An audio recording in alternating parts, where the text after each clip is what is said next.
আজকের ভিডিওতে তোমাদের সাথে শেয়ার করব আমি সকাল থেকে দুপুর পর্যন্ত কি কি অ্যাক্টিভিটিস করলাম। সো চলো দেরি না করে ব্লগটা স্টার্ট করি। হ্যালো এভরিওয়ান, কি অবস্থা সবার? Welcome back to my another new blog. চলে আসলাম নতুন আরেকটি ব্লগ নিয়ে তোমাদের সাথে। সকালে ঘুম থেকে উঠতে যদিও একটু কষ্ট হয়, বাট ঘুম থেকে ওঠার পর কিছুটা সময় পার হয়ে গেলে তখন অনেক বেটার ফিল হয়। সেটাফিলের ফেস ওয়াশটা আমি প্রায় 1 মাস ধরে ইউজ করতেছি অ্যান্ড এইটা না আসলে অনেক বেশি ভালো। ঝটপট করে ফ্রেশ হয়ে নিলাম অ্যান্ড এর পরপরই চলে গেলাম কিচেনে। আমি যেদিন আর্লি ঘুম থেকে উঠি ওই দিন হচ্ছে আমার হাজব্যান্ডকে লাঞ্চটা রেডি করে দেই। আজকে যেহেতু একটু আর্লি উঠছিলাম তো এই জন্য লাঞ্চটা প্রিপেয়ার করতেছিলাম। আমি সবকিছু একসাথে সুন্দর করে কেটে নিয়েছিলাম। আজকে তাকে সব একদম সবজি দিয়ে ভরপুর একটা লাঞ্চ রেডি করে দেব। তো আমি সবগুলা সবজি কেটে নিলাম।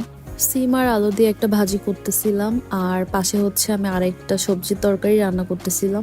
হাতে গোনা তো সে কয়েকটা মাছ খাবে, বাট সবজি সে ভালোই খায়। সো দেখা যায় যে মাছগুলো সে লাইক করে ওই মাছগুলো যদি সবজি দিয়ে রান্না করা হয় তাহলে ইজিলি খেয়ে নেয়।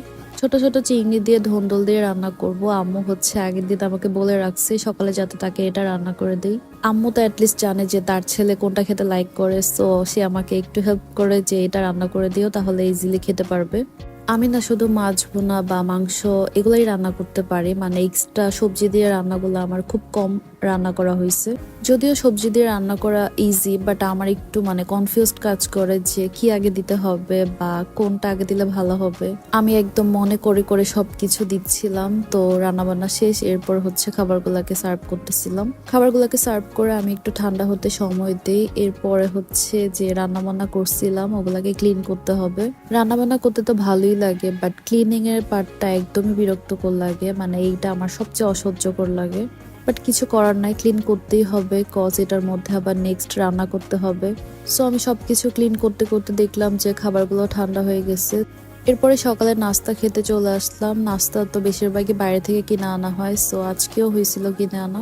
আর আমার না ইদানিং কি যে হয়েছে, ইদানিং না অ্যাকচুয়ালি আমার সাথে এরকমই হয়ে থাকে যে খাবারটা দেখা যায় আমার ভালো লাগে ওইটা আমি পরপরই খেয়ে থাকি। ঠিক যেমন ওই দিন পরোটা আর ডিম দিয়ে রোল বানাই খাইছিলাম, তো আজকেও পরোটা দেখার পর আমার মাথায় ওইটাই আসতেছিল যে এটা বানাই খেতে হবে। আর আমার মাথায় যখন যেটা আসে আর অ্যাপ্লাই করার মতো যদি সবকিছু থাকে তখন আমি ওইটা না অ্যাপ্লাই করা পর্যন্ত শান্তি পাই না। সো আমি ঝটপট করে চলে গেলাম রোলটাকে মেক করার জন্য।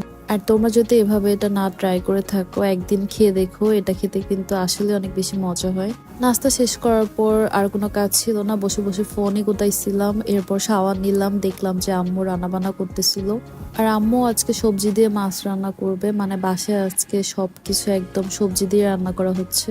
আর এই যে এইভাবে আমার সকাল থেকে দুপুরটা শেষ হয়ে গেল। আই হোপ আমার ভিডিও তোমাদের ভালো লেগেছে। Please don't forget to like, comment and share. Bye by.